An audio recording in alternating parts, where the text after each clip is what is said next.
What's up everyone, if you're seeing Valorant error code VAN79, don't stress, it usually comes down to a problem with Riot's anti-cheat system. But don't worry, it's fixable.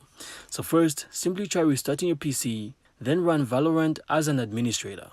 So to do this, simply right-click the game shortcut and select Run as Administrator.